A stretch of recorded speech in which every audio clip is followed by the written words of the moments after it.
¿Qué tal, amigos? Bienvenidos a La Banca de Atrás en este nuevo episodio. Los saluda Denise Gonzaga Landín y para mí, como siempre, es un placer poder estar con ustedes y traerles temas muy interesantes. Temas que tienen que ver no solo con la academia, sino el día de hoy también con nuestra salud. Vamos a hablar con nuestro invitado, ustedes ya lo van a conocer, se trata del ingeniero Alfonso Cufó. Él es docente de la carrera de Agroindustrias de la Facultad de Educación Técnica para el Desarrollo de la UCSG. Y el día de hoy va a hablar con nosotros de una investigación que se realizó aquí en la UCSG acerca de los microplásticos en los alimentos. Así que presentamos a nuestro invitado del día de hoy. Alfonso, gracias por estar con nosotros en La Banca de Atrás. Hola Denise, gracias a todos, gracias a ustedes, a todos que hacemos este gran programa, lo sigo constantemente. Pues y bueno, pues sí, vamos a hacer una investigación y vamos a hablar de los resultados de la misma. Cuéntenos un poquito, Alfonso. Me parece súper interesante este tema porque además es una investigación que la trabajaron aquí, encabezada por usted como docente, con estudiantes de la Universidad Católica, que nació como iniciativa de la carrera de Agroindustrias, cuando hablamos del tema de los microplásticos en los alimentos. ¿A qué nos estamos refiriendo? Sí, actualmente y por toda la contaminación que hace y que la hace el ser humano, las acciones antrópicas, el plástico es uno de los principales contaminantes que existe en el mar, en los océanos. Encontramos en los peces, en las aves, en las tortugas, como vemos muchos videos correspondientes o que corresponden a esa contaminación que hay. Inclusive hay islas de plástico que están flotando en el océano, sobre todo en el Pacífico. Pero una vez que tenemos esa investigación y se nos dio simplemente por un proceso de clase. Okay. Estamos nosotros con los estudiantes y analizamos una parte de un pollo, la pechuga del pollo, y encontramos una fibra plástica incrustada en la pechuga del pollo. Entonces nosotros comenzamos a investigar cómo llega esa fibra plástica. Básicamente fue de los sacos de alimentos balanceados. El pollo comió esa tira plástica y se quedó incrustada en su cuerpo. En su cuerpo. ¿Qué afectaciones tiene? Pues obviamente el plástico viene derivado de algunos procesos químicos. Pero luego, con las investigaciones que hicimos, y esto parte de Católica Investiga, o UCSG Investiga, del Vicerrector de Investigación y Posgrado, nos dio el interés por los consumos en ciertos tipos de SNAP, que es los que más se consumen a nivel de Católica y de Guayaquil, donde comenzamos a ver fibras plásticas dentro de estos productos, inclusive de marca y los artesanales. Vamos a quedarnos en ese punto, Alfonso, porque usted ha tocado un tema que creo que muchos de nuestros seguidores se van a identificar. Los ecuatorianos, el guayaquileño en general y los ecuatorianos, la comunidad en general, siempre estamos picando, ¿no? Estamos comiendo en la oficina, nos compramos un chiflecito, nos compramos un canguilito, vamos en el carro, compramos también los que venden en la calle. Como usted lo ha dicho, siempre tenemos a la mano nuestros snacks, ya sean de marca o esos típicos que vienen en fundas transparentes. ¿Es muy riesgoso consumir este tipo de productos? A la larga hay ciertos mitos en el microplástico. Primero, que son partículas muy pequeñas que no se pueden ver, están en el aire, en el agua, ahora en los alimentos. Estamos hablando de micras que ya son observadas a microscopio. Pero hay un mito... Es decir, no los podemos detectar. No se compro la funda y no puedo prever que voy a encontrar. No se puede ver. Absolutamente no se puede ver. Y existe el mito de que uno consume microplástico de la tarjeta de crédito o cualquier tarjetita plástica, que esas que son de bolsillo, es la cantidad de microplástico que uno consume. Estamos hablando de 5 hasta 10 gramos durante toda tu vida. Pero eso también depende del ámbito alimenticio de las personas. Correcto. Y el entorno donde nos encontramos. El tema del microplástico, como te menciono, está en el aire, lo podemos aspirar con la quema de llantas que se produce en ciertos lugares, la quema de basura, que se percibe, ¿no? Ahí va el microplástico y comenzamos a absorberlo. Ahora, todos esos productos son derivados del petróleo, del químico, de propileno, de algunas sustancias que sí van a ser acumuladas en nuestro organismo. Hay estudios que estos llegan hasta asimilarse en nuestra cadena de ADN. Eso ya quiere decir que eso ya pasa. Ese malo, ese contaminante químico pasa a nuestra descendencia. Correcto. Ya no se queda solamente en nosotros. No se queda, no se pierde, se queda en nosotros. Ahora, usted está hablando, Alfonso, y el término que estamos utilizando es microplásticos. Y nos acaba de mencionar que ustedes han descubierto a través de microscopios en esta investigación, y ya nos va a decir qué casos han descubierto y qué ejemplos tenemos. Pero también nos mencionaba un poco otras cámaras que podríamos visiblemente encontrar de repente cuando abrimos estas fundas de snack algún tipo de material, no sé si entre dentro del tema de microplásticos, pero se me ocurre en este momento una grapa. ¿Qué otras cosas podemos encontrar que visiblemente podemos darnos cuenta? ¿Y qué está pasando? Que estos productos salen a la venta, se sobreentiende que tienen un control de calidad de una u otra forma, pero ¿qué está pasando que salen a la venta y que no se dan cuenta de esto? Claro, cuando estamos con nuestros estudiantes de la carrera de agroindustria, que siempre en estos procesos de investigaciones involucramos a los chicos, comenzamos a ver cuando compramos un snack o un chifle de marca artesanal que se consume, o sea, sabemos que el artesanal no tiene marca, ni fecha, ni nada. Viene en la fundita transparente, no hay registro, no hay información. No tiene sello empacado al vacío, no tiene nada, simplemente un sello que puede ser con una máquina hasta con una vela. O con una plancha, o sea, con tal que lo selle. Totalmente artesanal. Totalmente artesanal. Entonces, cuando vimos, mis estudiantes vieron que había como algo que no era microplástico, sino un alambre. Entonces, cuando ya lo vimos a estereoscopio, ni siquiera microscopio, sino estereoscopio, que es un equipo que mide cosas más macro, lo vimos. Y efectivamente era un alambre de estos estropajos de lustre o de aluminio, como le deseamos llamar, y está impregnado en el chifle. Y quiere decir que el señor, de alguna forma, lavó su paila, agregó aceite, le puso el verde cortado en slide y lo mezcló y eso se quedó. Entonces, ese chifle está ahí. Y la persona que se hubiera consumido ese producto se hubiera lastimado las paredes intestinales. ¿Era visible? Era un producto visible a simple vista. Cuando ya lo vimos, ya se detectó que era un metal. O sea, uno comió eso, lo mezcló con algún tipo de comida, digamos que con un encebollado, porque básicamente es encebollado, los que comen yo como con pan, los que comen con chifle. Y se hubiera no intoxicado ni nada, sino causado molestia, pensando que era una espina y lo que realmente era un alambre. Claro. Ahora, ¿con qué frecuencia podemos encontrar ese alambre en los chifles? Simplemente es otro proceso de investigación. No nos dieron el nombre de la persona o el proveedor, de quién los vende. No quieren arriesgarse a que sea. Pero eso ya es importante. Inclusive hay una política que podemos generar a través de la investigación, es que una política de salud, que el alimento que entra a Católica con marca o sin marca cumpla las normativas que hay. Por supuesto. Por decir, actualmente ya hay una norma que hasta en el 2026, a finales de este año, están los colorantes químicos en los snacks, labiales, todo lo que es consumo y uso. 2027 solamente colorantes naturales. Entonces está como nosotros, como Católica, como carrera de pecuaria, agroindustria, como la carrera de nutrición, valorar. En conjunto. A ver, usted va a interesar en un producto, vamos a verlo, revisarlo, ok, puede ser consumido. No que entre libremente, porque después existe un malestar entre los estudiantes, alergias.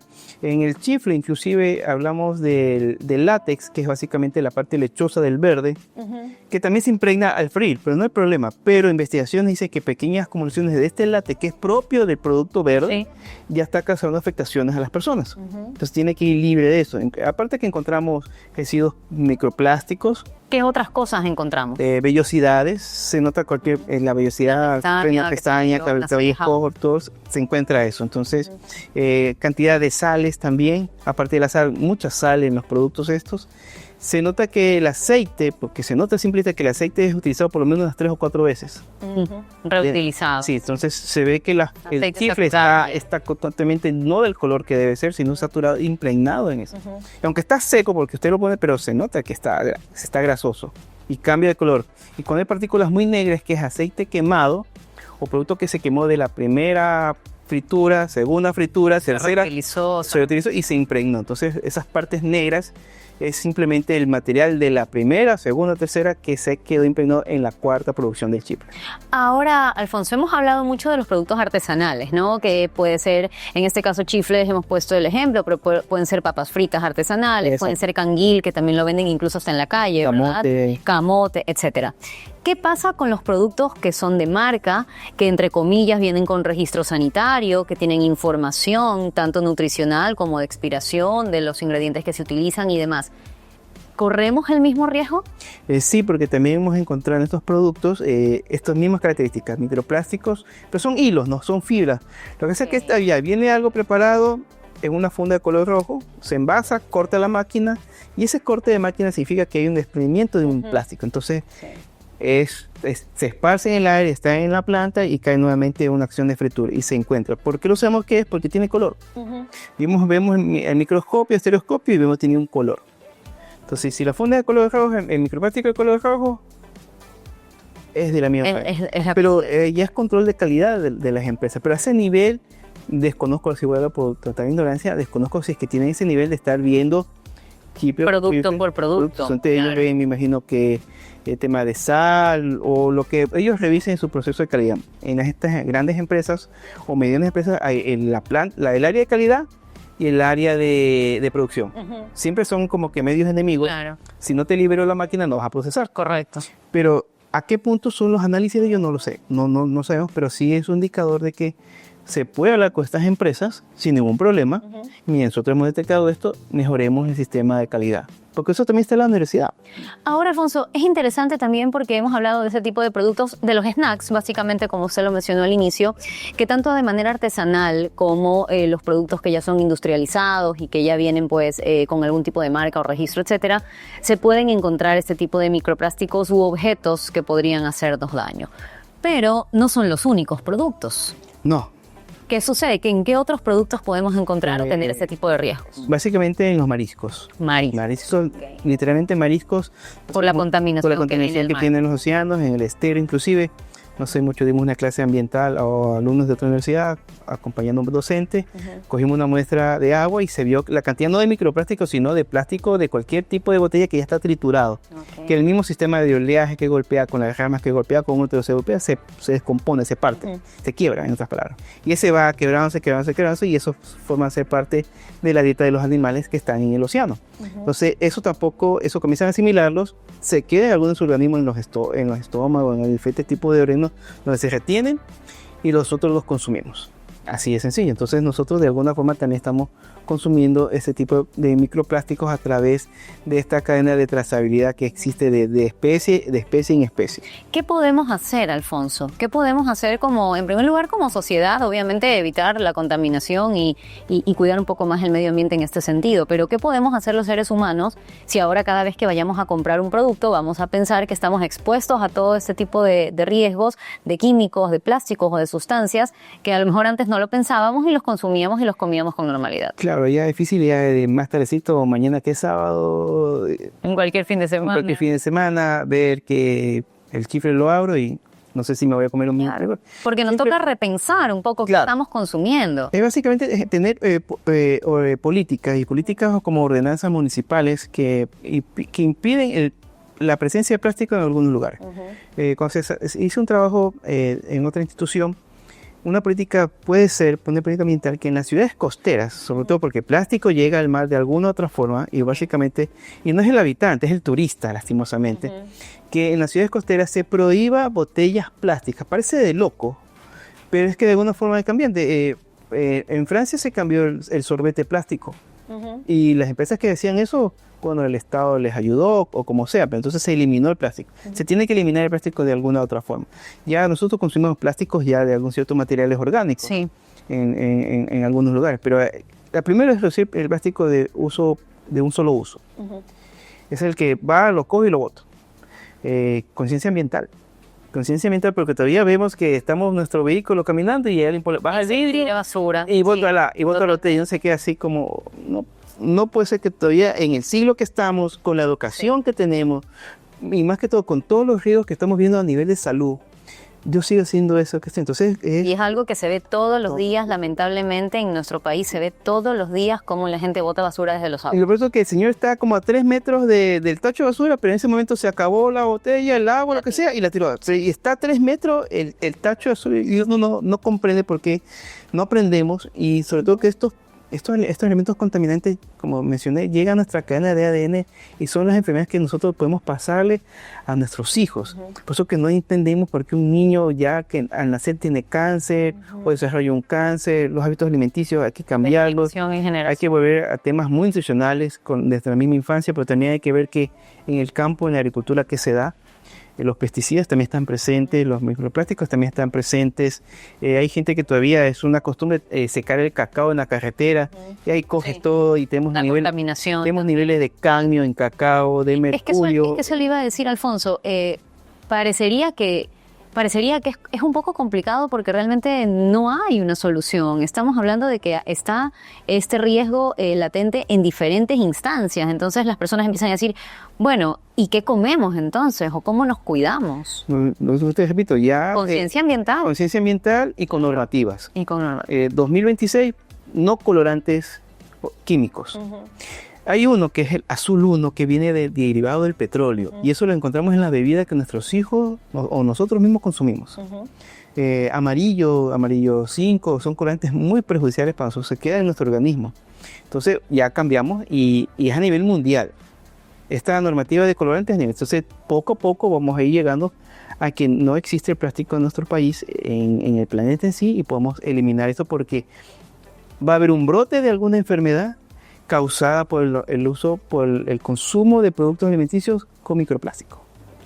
Ahora, Alfonso, es importante trasladarlo ya un poco a la academia, ¿no? Usted como docente de la carrera de agroindustrias, hablemos un poco de la preparación que se le da a los estudiantes justamente, no solamente en las materias que tienen que ver con el manejo de alimentos, de las plantas de procesamientos que ustedes manejan también, que tienen muchos protocolos, sino también cómo a través de este tipo de investigaciones aportan a la sociedad. No solo estamos formando profesionales y estamos preocupados por el contenido que se les da casa adentro, sino que cómo desde las aulas ya se está generando este tipo de información que beneficia a la comunidad en general. Todo proyecto de investigación termina en un artículo científico. Ese artículo científico es visto por algunas personas, pero es importante que también la empresa privada busque a las universidades para hacer ese tipo de información o de investigación, que no lo hacen porque no lo requiere. ¿Hasta cuándo surge el problema? Surge el problema y el que le da el permiso o que le da los permisos de calidad, ISO, OSA y todo lo demás, vea que no debe existir el tema de microplástico. Ahí lo van a comenzar a pensar. Y sobre todo, esto nos marca que el consumidor final es el que realmente da la pauta de qué producto a la larga se va a comercializar o no se va a comercializar. Por eso vuelvo a tocar el tema de los colorantes. Ya hay un punto que ya no hay, porque hay muchas enfermedades a partir de los colorantes. Entonces va a haber muchas enfermedades, o ya existen enfermedades a partir del consumo de microplástico que todavía no se estudia, pero cuando salga un estudio y sea de importancia mundial, ahí vamos a tener esto. Y obviamente la universidad las universidades estamos para eso, para investigar por cuenta propia, y también que necesitamos que las empresas privadas nos busquen para poder desarrollar protocolos de calidad, mejorar. Me decía de los estudiantes, así nosotros les enseñamos a hacer las buenas prácticas de manufactura. ¿Que consisten en la calidad del producto, cómo se lo genera. Que se cumplan todas las normas en la maquinaria y en las normas del personal. Que no exista contaminación cruzada entre productos. A veces nosotros en tiendas populares vemos que el queso está al lado del pescado. Correcto. Está lo de la cola y de los helados y la carne. Sí, entonces, está expuesto. Desde ahí los proveedores, que hay proveedores que deben que cambiar la costumbre. Nosotros mismos tenemos, no, es que si ya está al lado del pollo no lo debo comprar, pero la facilidad del tiempo o mi costumbre no me interesa, eso es otro. O desconocimiento. O desconocimiento, no me interesa, no quiero saber nada. En los mercados populares vemos que el yogur está fuera del sistema congelador, no lo vende, regresa nuevamente a la congelación. Yo diría que esas áreas, inclusive en estos lugares, debería tener una cadena de frío. No lo tiene un ventilador inmenso que no se mueve. Un clima como el de la costa, el clima de la costa, que tiene queso fresco, que está ahí, mostrar en vitrina. Claro, tengo que mostrarlo para yo poderlo vender. Pero cruzando ese pasillo están los mariscos. Entonces ahí tengo contaminación. Y ahí comienza contaminación de todo. Del aire, llega el aire con algo de polvo o de plástico, se impregna ese queso que está fresco. Lo comercializo y lo consumo. Lo consumimos, claro que sí. Alfonso, el tema es muy interesante. Creo que la lección nos queda para todos el día de hoy. En primer lugar, tener esa conciencia ambiental y empezar desde casa uno mismo a cambiar estos hábitos. Y en segundo lugar, creo que también es un llamado para las autoridades para tener mayor rigurosidad en los sistemas de control para evitar que llegue al consumidor este tipo de productos y obviamente que se vea afectada la salud. Quiero agradecerle muchísimo por este tiempo, por esta entrevista, Alfonso, y preguntarle, ¿usted es alumni de aquí de la Universidad Católica? Sí, alumni por dos ocasiones. Por dos ocasiones. Como tecnista y como ingeniero agropecuario. ¿Y cuando usted estudiaba, Alfonso, se sentaba o no se sentaba en la banca de atrás? No. No. Mis invitados no se sientan en la banca de atrás, no les gusta conversar en clase. Honestamente no me sentaba en atrás. Nunca me senté en la banca de atrás. Bueno, esta fue entonces la primera ocasión. Y me encantó.